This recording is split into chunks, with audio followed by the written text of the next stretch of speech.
I'm Kate Bowler, and this is Everything Happens. I'm a historian, author, aggressively fast walker, but lately, in a world that promises endless progress, even now in a pandemic, I've realized I just need to be a person. It's hard to give up on the feeling that the life you want is just out of reach, if only you tried. Eat this food, find that relationship, just get the kids graduated or the parents this kind of care. Only then will I feel different, better, whole. But that's not the way this works. When I was 35, I was diagnosed with stage 4 cancer. And here's the very fun thing about that. The world loves you better when you are shiny, when you are cheerful, when you still believe that your best life now is right around the corner. I've written multiple books on the history of the idea that you can always fix your life, so I'm going to be the one to say it. There are some things we can change and some things we can't. And it's okay that life isn't always getting better. We can have beauty and meaning, community and love, and we will need each other if we're going to tell the truth. Life is a chronic condition, and there's no cure for being human.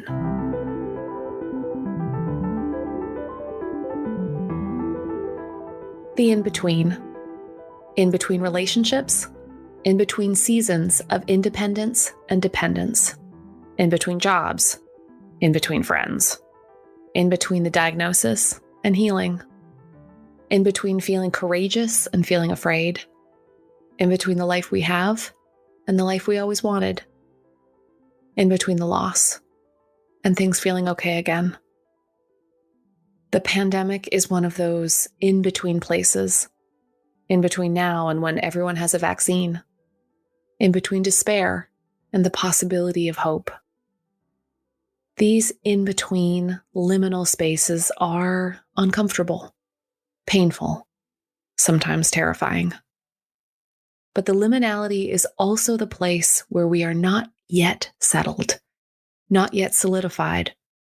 Exposed is one way to put it, but also open to something new.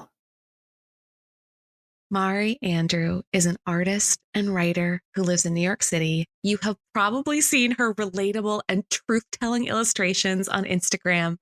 Her books, Am I There Yet? And My Inner Sky, explore the complicated places we all find ourselves in our relationships and our health and our career and our grief and our finding home. She teaches workshops on creativity and resilience and how to transform your pain into art. And I have been looking forward to this forever. Mari, I'm so grateful we're doing this today.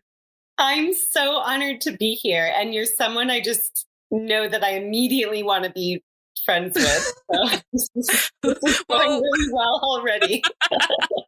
Well, we both need a little space, I think, in the in-between. And when I read your book, I was so struck that you have maybe cultivated that appetite for in-betweenness in all of your travels. In the pre-COVID world, you had just spectacular wanderlust. I was so impressed. You traveled all by yourself to some of the world's most gorgeous places, interesting places, Guatemala, Greece, Australia. Like, tell me about your wandering self. What kind of in-between person did it make you in being on the move? I have never felt like I really fit in anywhere. And I think that travel, now that you mention it, has been so healing for that, because when you're traveling, you automatically don't fit in. So there's kind of a belonging in the experience of it. It's like if you're in high school and you don't belong, then that's so uncomfortable. It feels terrible. But when you're traveling and you don't belong, it feels safe. It feels peaceful. Yeah.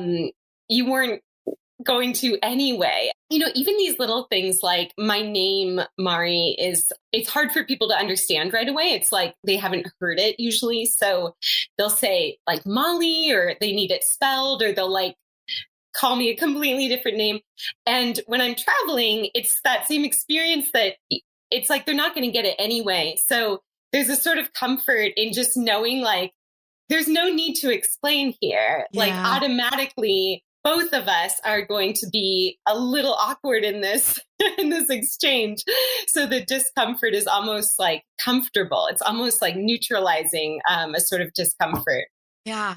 And maybe a little grace too with ourselves. Like, I don't know what to do, but I've never been here before. So Totally, maybe. totally. Yeah, and I've often traveled during really in between times after heartache or going through grief or Yeah. illness. When you're traveling by yourself, you don't have to explain yourself and you can do whatever you want. So I think there's some comfort there too, where it's like I can really exist in this strange place where I am emotionally and spiritually, and just exist there with no apologies, no explanations, which is beautiful. Yeah.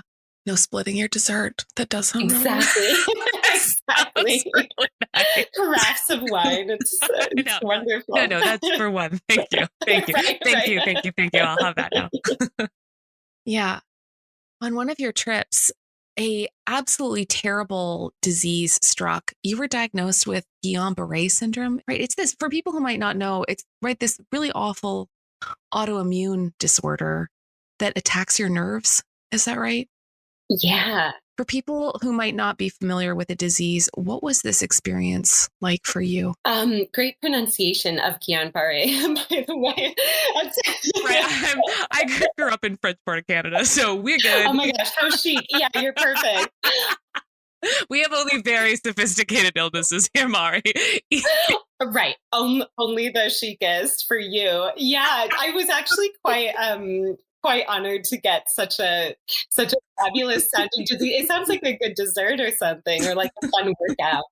Um, but yeah, it's a really rare, really strange, sudden disease. It's where your immune system attacks your body instead of attacking whatever virus or minor ailment you might have. So I don't know if I had a cold or something, but my body, whatever it was, freaked out, attacked my nerves instead. And that partially paralyzed me, mostly from the neck down.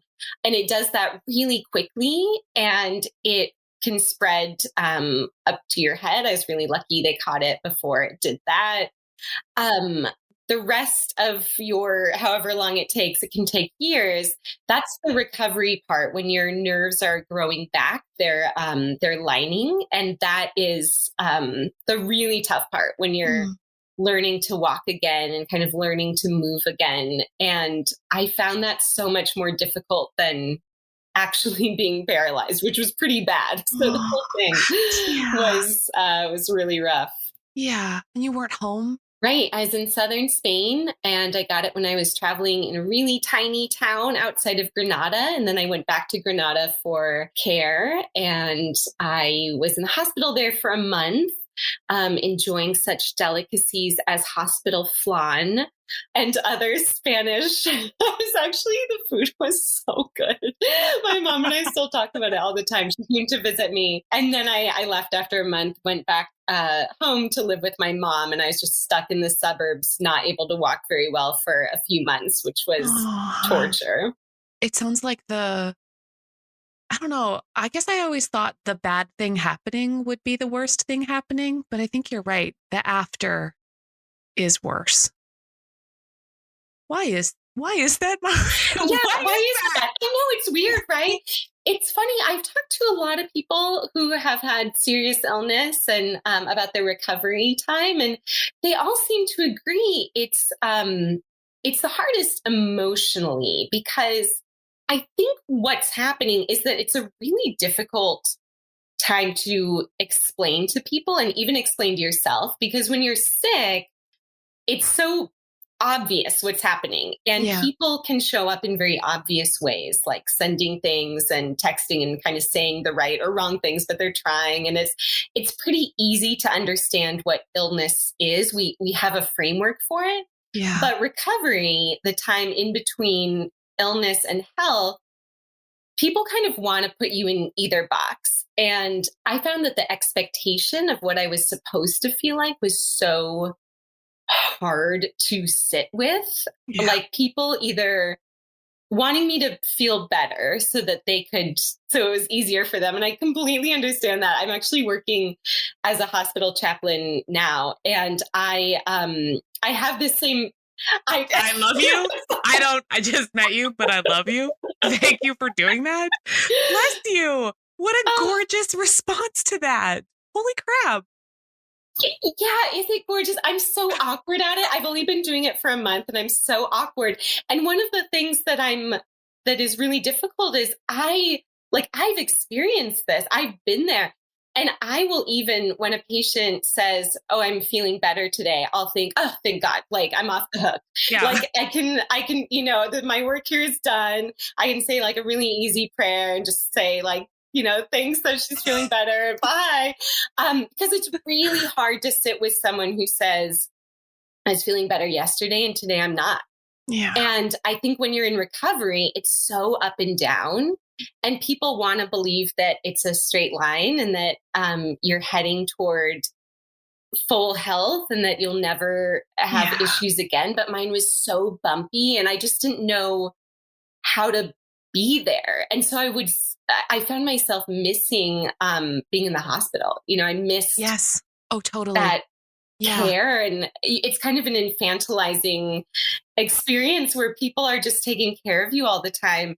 And then suddenly you're in the big bad world and you're so fragile and people don't know what to do with you. And they want you to be better, but you don't really feel better. So I think that is just such a hard experience. And that really parallels to so many other experiences. It's not just in between sickness and health, but maybe coming out of a breakup or coming out of a job or all kinds of things. Where we are now in this pandemic is total in between world. Yeah. I was terrible at being at home right after I'm just terrible at recovery. I'm impatient. I think my fear makes me more impatient. I'm hard to care for because I'm always saying I'm fine when I'm not fine. And then mad when they don't show up perfectly. Totally. I lie and I'm resentful. Totally. Yeah. I think that I find it very hard to have patience for not knowing yet what it even means to be like, what will I even be? I loved when you wrote like, is this, I'm going to not say it as well as you wrote it, but like, is this 60% me? Is this 75? Like, how do I run the math on who I am and if I'll ever be the same again?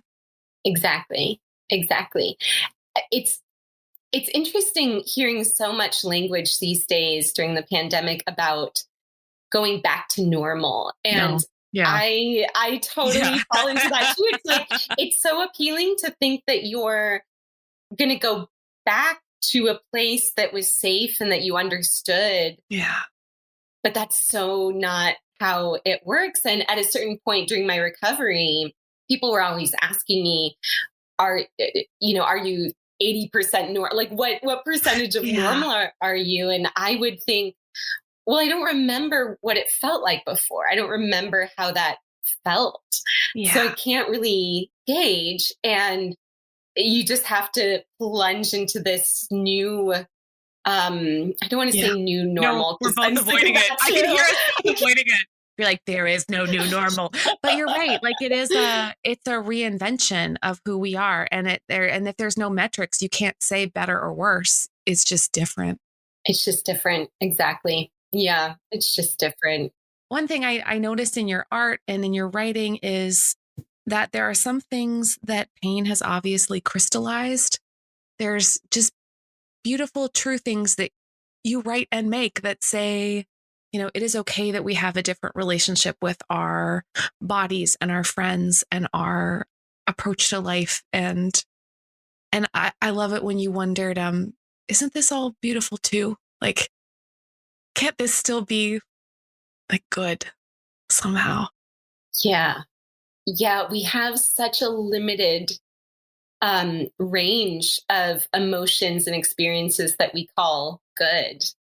And so that's just never appealed to me, to have such a limited supply. I want it all. I want all of the expansive emotions that are available to me.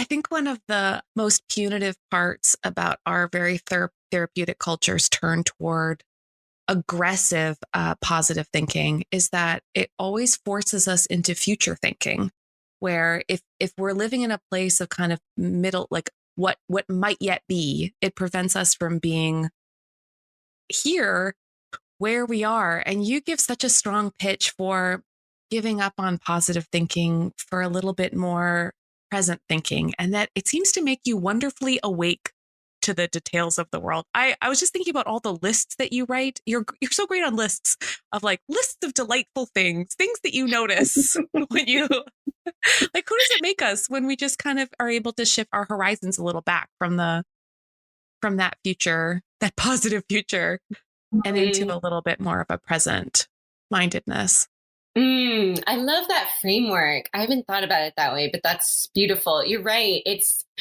I found myself during this pandemic time, I think like many people, thinking about sort of my alternate life self all the time. I was sort of preoccupied with what would she be doing? Is she happy? Where is she traveling? Where is she right now? And what is she up to? And, like everyone, I saw these dates fly away from my calendar, concerts and plays and things like that. And it felt to me like there was actually this other person who was existing, and I was sort of the B-side. Like I was the bizarro version, and she was out there living her best life. And I think that's so common when we're going through anything hard, because we want to believe, there's like my perfected soul is out there, like having such a great time. And I'm kind of the flawed version. I'm the flaw. I'm the mistake. Yeah. Sorry. Yes, absolutely. I had that feeling this morning. Thank you for saying that. I'm the reason that we can't go to the play or whatever. But I think, and this is so hard. It's so hard. So I don't want to act like I know what I'm doing here, but I think really acknowledging there is no alternate. Like, this is it. This is your life until you die. And that's when you can be really observant and really attentive.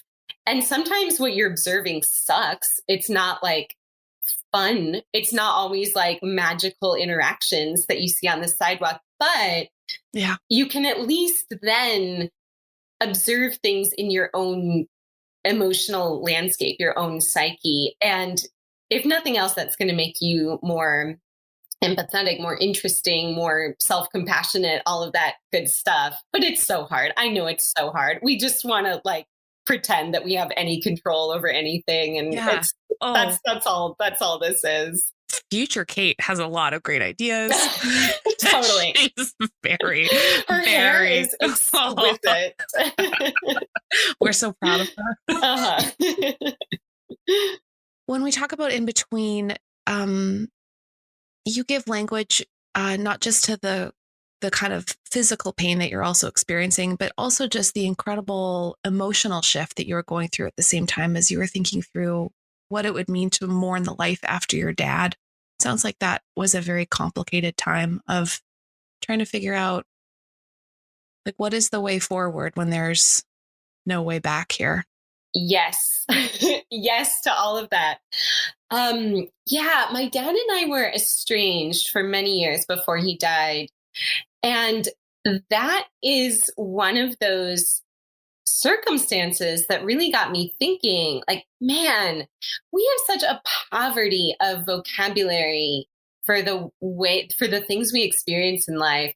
I noticed, when you go through something difficult, people tend to have one of like 5 reactions. So you tend to hear the same things over and over. And that's totally like normal, and society sets that up and it's fine. But it's kind of interesting whenever I talked about, oh, my father recently died, or he died a couple years ago or whatever, the first thing people would ask was, were you close? And I think it's the same thing as like, oh, are you feeling better today? It's like, can I be off the hook here? Like, can I kind of like let you how bad is this Right, that I'm asking right. about? Do I have to really go into this?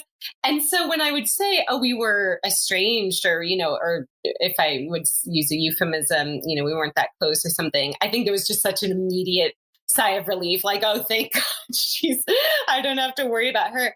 And again, that's normal, but it was sort of amazing how much time it took for me to realize that my grief was still very real and even more intense in a lot of ways than I think a sort of more traditional grieving dynamic, because there were so many other emotions that came into it. And I didn't realize that grief looks so different for everyone. It's like you think of grief and you think of someone like crying on the floor or whatever, in like a Picasso blue painting.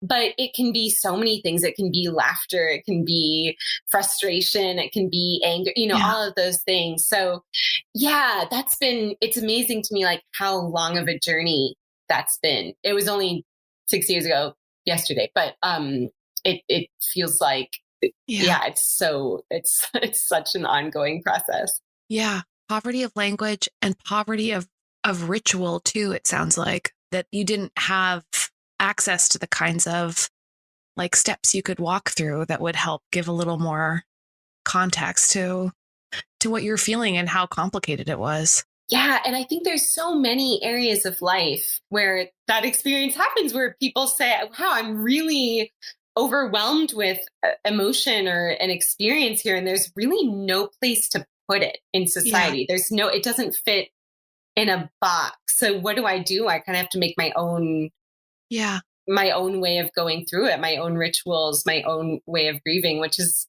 not easy. And then you did. I did. You did. What did you do? Yeah, I didn't go to his funeral for a lot of reasons, but I really needed a way to mark my own grief. I could see why funerals exist. It's so necessary to have that time.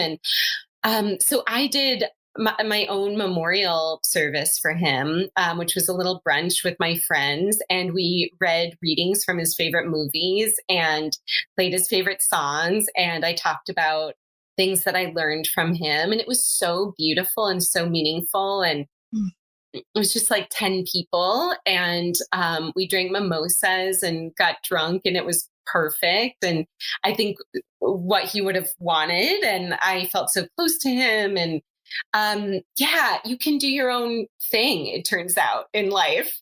Weird, but true. Totally. I think neither of us are a very big fan of the idea that pain is here to teach us lessons. Mm-hmm. No thanks. I feel good. I feel all topped up. But there is something about pain that forces us to reimagine new ways to live inside of our limitations, to live beautifully inside of the things that we can't change. I don't mean for this question to sound weird, but like, what have you been awakened to now that you're outside of a lessons framework? You're awake in the world. What does it make you notice? That's beautiful. That's a beautiful way of asking that. Yeah, it's funny. I still get so many questions like, what like profound lessons have you learned that you can share so that we can have like the fast track to whatever? Oh, totally. I used to get questions because I spent so much time almost dying. I used to have people ask me what heaven was like. And I was like, yeah. No, I've actually not died and returned. I just was very sick. So can't help you on that one. There's no fast track. Yeah. I think pain is so hard to talk about because we just don't know how. It's so complicated. It's certainly, it is a teacher in its own way, and I don't want to dismiss that, but I also I'm so reluctant to admit that because how dare you? Because at least for me, because it justifies other people being fine with you going through it, in my opinion. Totally. Oh my gosh. Yeah, exactly. I would say that if anything, pain is an opportunity. It's like you're going down a road that you think looks a certain way, and then, whoa, the road goes a different way. And it might be really ugly, like an industrial wasteland, like when I get lost in Gowanus near where I live in Brooklyn. And it's like, oh my gosh, why is there a parking lot full of school buses? Like, what is this place?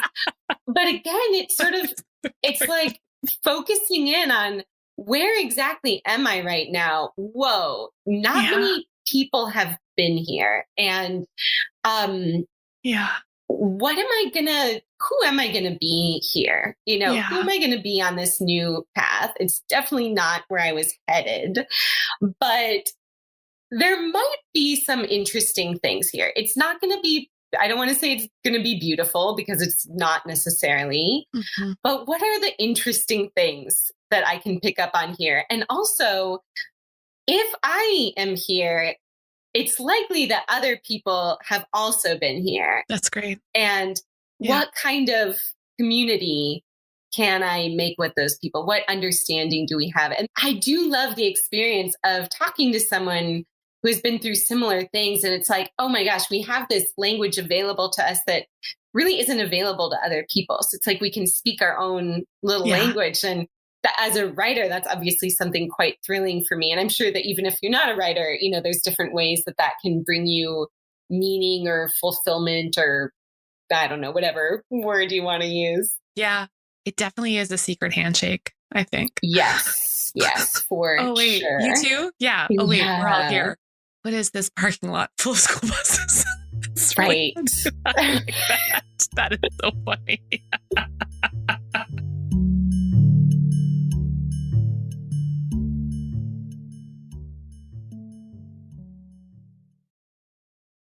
I think your art reflects this very specific way of telling the truth. You make these delightful watercolor and ink drawings that are so delicate, and they're layered with this text that describes the world exactly how it is. It's beautiful and terrible and everything in between. Your new book is gorgeous. I love that you also have these illustrations just exploding with color. Oh, thank you. Looking at one from your new book, you painted these tree rings. I loved it.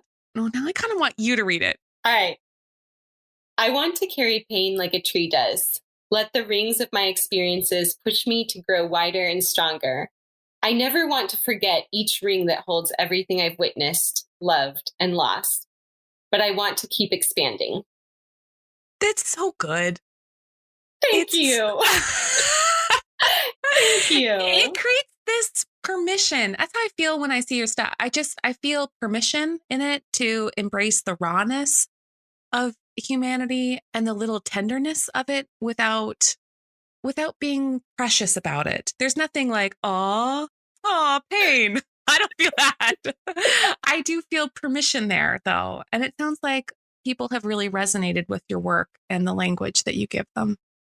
Oh, gosh, that's so nice. That's so nice. I mean, I think my favorite art and writing gives those permission slips. I think when you hear someone, talk about an experience you've had, it just makes you feel like you belong more in the world, which is, I think belonging is such a theme that comes up so often. This one about the tree rings, I remember just looking at this stump and thinking, oh my gosh, it carries like all of its ages in it. Yeah. And there's so many times throughout my life, throughout the day, when I feel like I'm 11, and then I feel like I'm 14, and then I feel like I'm 65.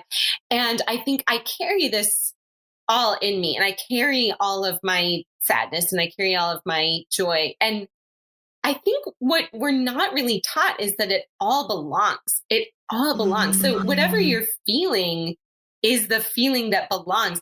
Yesterday, I did a little Q&A about love and romance and breakups. And I got so many questions that were like, why do I feel this way? Why do I still care about him? Why is it so hard to get over this person or whatever? And I'm just thinking, oh man, what a loss that we aren't told that all of our feelings belong.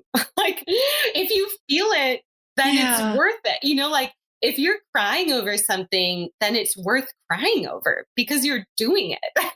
And I think we we think certain feelings belong and certain ones don't. And that's such a loss. Mm-hmm. Yeah. All the places you explore, the place between things, and just thinking about the between being who you were before and then having this chronic illness, between having your dad, between losing your dad, between loves, between relationships, between places. I just really appreciate that you're bringing us into a different place of belonging, even if it is still in between. That makes me feel at home in a place I wouldn't expect to feel at home. Oh, that's so beautiful.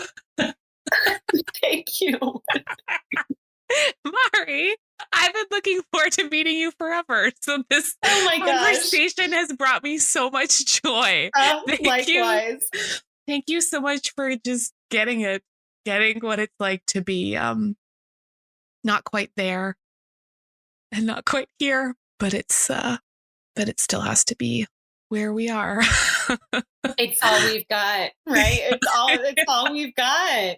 It's all we've got. Yeah. Unless there's something else you could promise me, like the future or... Sure. Totally. A very shimmery version of the past. A very rosy.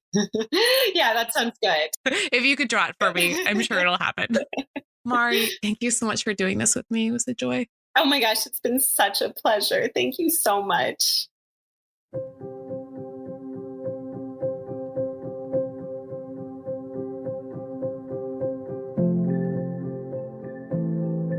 Sometimes when we feel lost, floating outside of what we know, who we want it to be, and where we want it to be, it's tempting to feel small and wonder, maybe I should just shut this down a bit.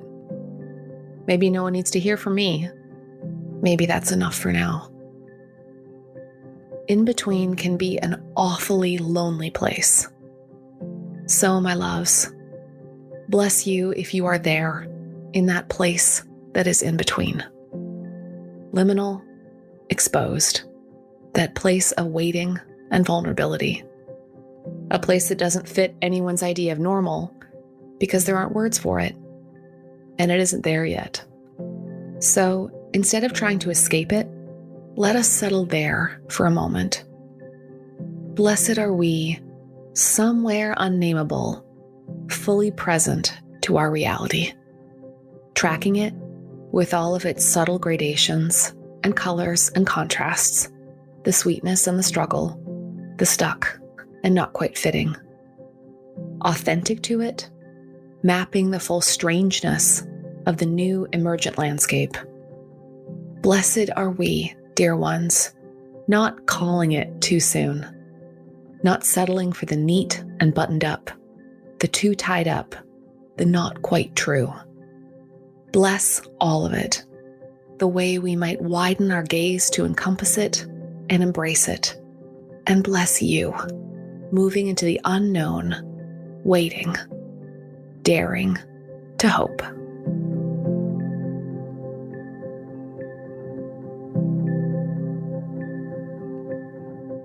Don't miss an episode. Be sure to subscribe to Everything Happens wherever you listen to podcasts. And I would love to hear from you. Find me online at Kate C. Bowler or at katebowler.com. Today's episode was made possible by our partners, Lilly Endowment, the Duke Endowment, and Duke Divinity School, who support our Faith in Media project. We are so grateful for their generosity and investment in what we do. And of course, my perfect team, Jessica Ritchie, our executive producer, Harriet Putman, our associate producer, Keith Weston, our sound designer, and the rest of the Everything Happens crew who make this project so much fun. Dan Wells, AJ Walton, Mary Jo Clancy, JJ Dickinson, Lana Stewart, Kelly Dunlap, Aaron Lane, Jeb, and Sammy, thank you. This is Everything Happens with me, Kate Bowler.